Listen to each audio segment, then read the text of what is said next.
Hello ladies and gentlemen, Nick here and welcome to the link video to my review of Doctor Who Season 1 / Series 15 / Season 41, Episodes 7 and 8, The Legend of Ruby Sunday and Empire of Death. That's Season 1. Bad Wolf, by the way, the Bad Wolf era since the renumbering with the 60 specials onwards. So yeah, I'm doing this review on the Whoniversals again. As I initially teased at the end of my Rogue review that I could be doing it with guests, but as it turned out, people weren't able to make it. Despite some showing interest, they couldn't quite make it, so it didn't quite work out. So you got me again doing it solo there. So that will be the last of these 3 Season 1 Bad Wolf reviews that I'm doing for the Whoniversals that you'll have these link videos to. So after that, we've got the ranking to go as well, which will be back on this channel and will be the next video, at least the next Doctor Who Season 1 video to be released. So do check out my review of Legend of Ruby Sunday and Empire of Death on the Whoniversals out now at time of this video going out.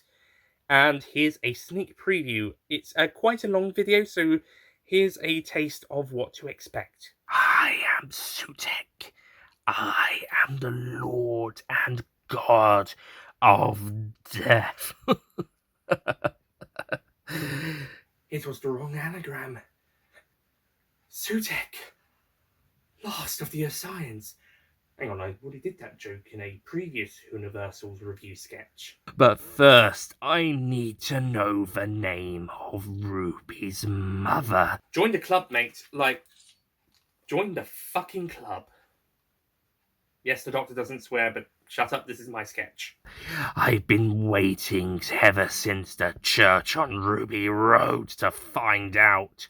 Yeah, well, unfortunately, you'll have to wait until the end of this review to find out the name of Ruby's mother. Let's start with the better of the 2 episodes, Legend of Ruby Sunday.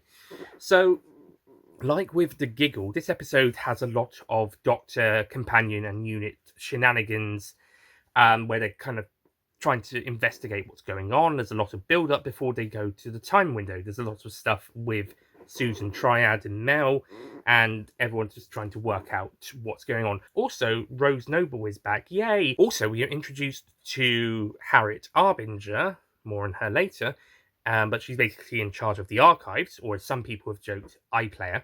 And Maurice Gibbons, who is based and played by Lenny Rush, who was initially going to be one of the voices of the Space Babies and do the motion capture of the faces. But because they liked him so much, they gave him a bigger character for this 2-parter. Well, more so the first part.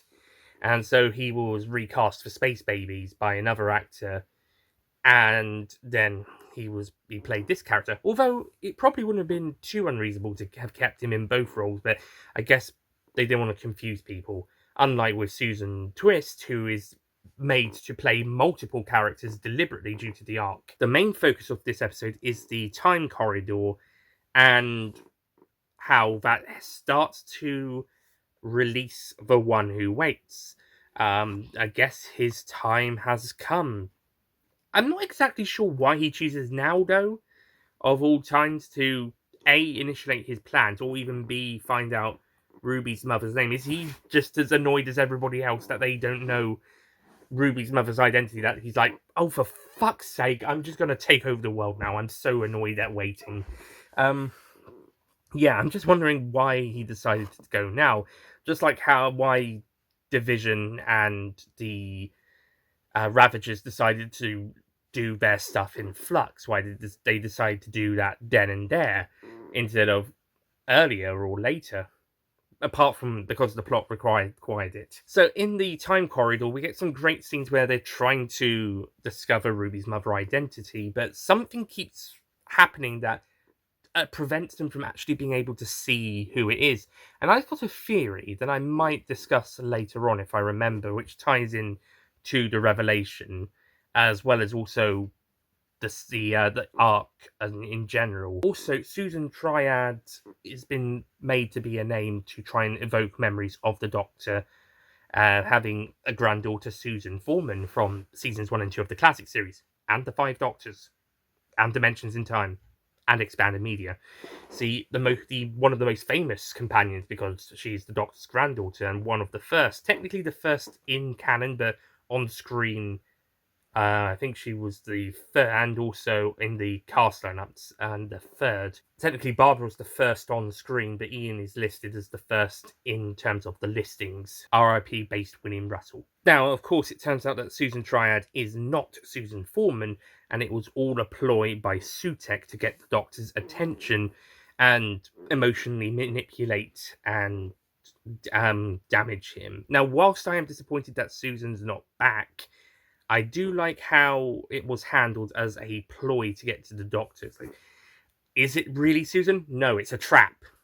And I think the way it's sprung is pretty interesting. Sutek was a big one-time villain for the TV series and a few times in expanded media, but unlike, say, the Ice Warriors of the Sontarans, he's less of a well-known villain compared to them, or even ones like the Silurians and the Sea Devils. Again, another monster everybody wants him back for a long time. His reveal is awesome, but I do sympathise with new viewers or viewers who have been watching for a while who may not have gone back to that original story or been aware of him as a character, and they may be a bit confused about who he is. I suppose you could argue the same about the Master in Series 3, but I think the Master was as mainstream as he was back then, as he is now, or almost as much as he is now, for audiences to be like, it's the Master!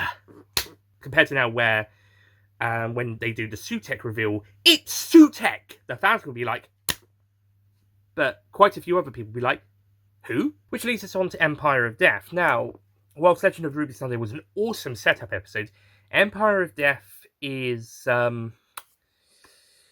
well, is both a lot and not much going on at the same time. So Sutek unleashes his reign of death, and we can already tell that the story's going to somehow undo all of this.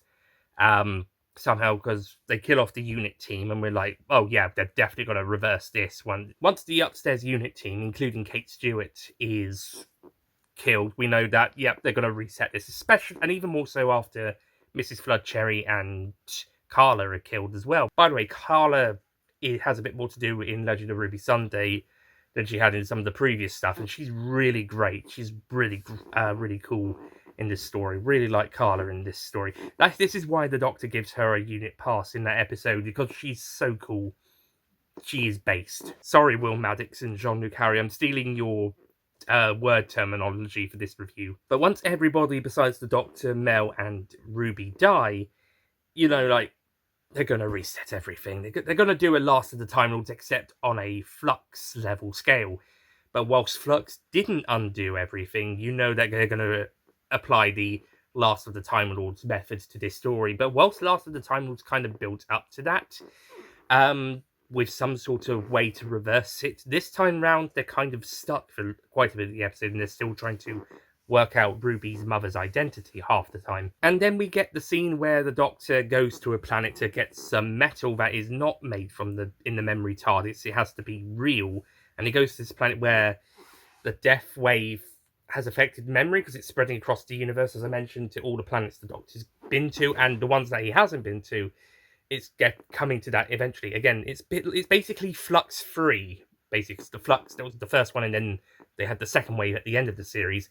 So this is basically Flux number 3, but nowhere near as interesting, and more sandy. Although the affecting the memory stuff is a neat addition. But he goes to this random planet and has a scene with a woman, and I have to admit, on the first string, I didn't really like this scene. A lot of people were praising it as one of the better parts of the episode. I wasn't really getting into it. It felt a bit awkward and a bit strange, and at the end it felt pointless. Even though he says, oh yeah, I needed something real, not memory, it felt like it was just kind of thrown in. It's nice, but I don't know, this could easily have been a scene cut. If the episode, right, if the BBC or Disney was saying this episode has to be 50 minutes or 45 minutes, this and maybe some of the bits towards the end could have been cut down a bit, or some of the stuff inside the memory TARDIS could have been cut down from the 54-minute runtime. 54 minutes, by the way, they think they could have made that 55 if they had a longer previously segment. But that's me personally. But if they wanted to cut it down from 54 down to 50, 49 minutes, then I think that scene probably would have been a good one to cut. as good as it was and as nice as it did feel like it wasn't really terribly necessary. And there you go, just a taster of what to expect. There's loads more, because it's quite a long one. Well, I haven't edited yet at the time filming this, but like from the recording alone, I can tell it's going to be long. Even if there's a bit to cut out, it's still going to be quite long, at least an hour. If not more so, and I've still got to do the sketch as well. So yeah, enjoy it. It's going to be a long one. Not necessarily a positive one, but there is positivity, and there's also negativity. I would say balanced, theoretically. Oh well. It's me, so, you kind of get a bit more positivity generally, even for the stuff not many people like. See Space Babies, for example.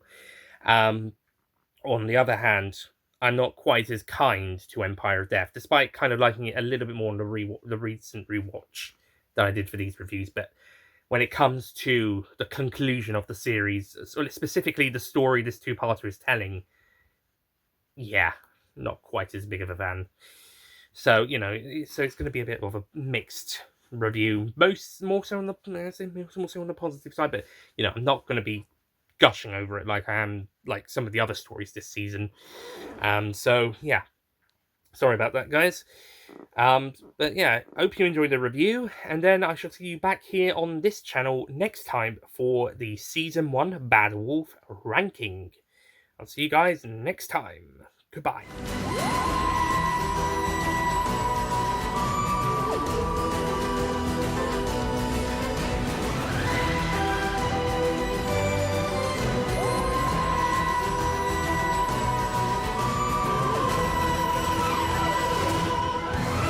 Don't forget to click below to subscribe to the Nicholas Payne YouTube channel.